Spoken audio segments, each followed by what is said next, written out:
All right, okay. You hate me, I know.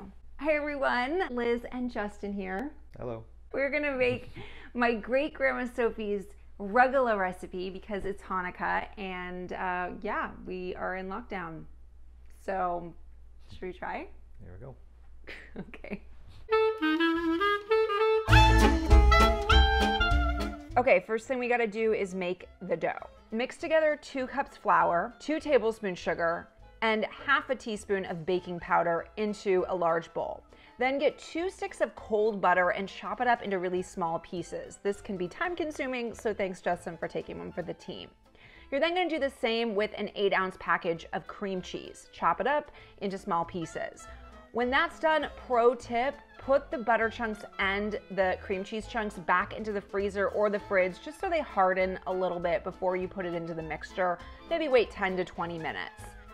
Then you are going to take it out and add these chunks into the dry mixture.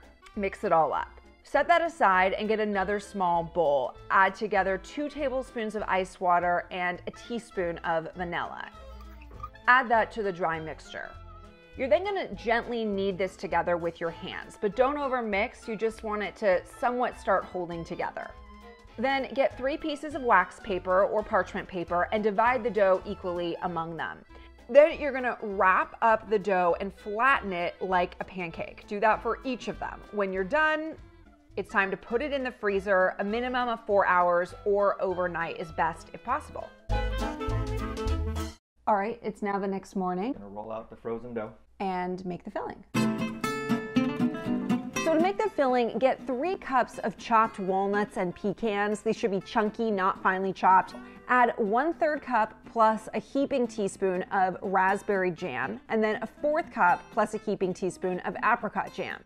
Mix that all together so the nuts are generously coated with jam. Then add 1 teaspoon of vanilla, mix it up. It's then time to roll out the pastry. This part can be pretty tricky. In fact, we ended up calling my mom, who gave us some advice on what to do if your pastry is really crumbly.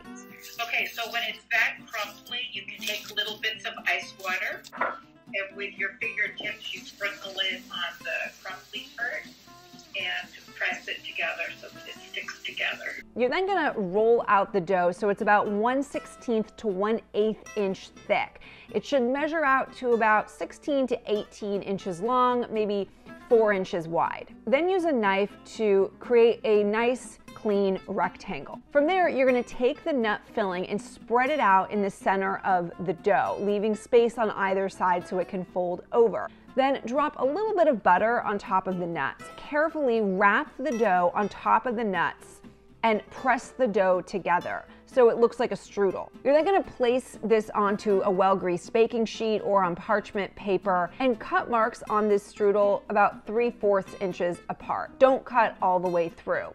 The last thing you're gonna do is brush a little bit of egg yolk onto the strudel. Then put this in the oven at about 375 degrees for maybe 30 minutes or until it's well browned and golden.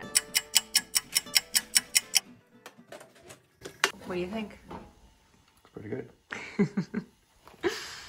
Then let it cool off, cut it up, and voila, great Grandma Sophie's rugelach. Crispy, golden. All right, you ready to try? Mm-hmm. Good. Very good. Success.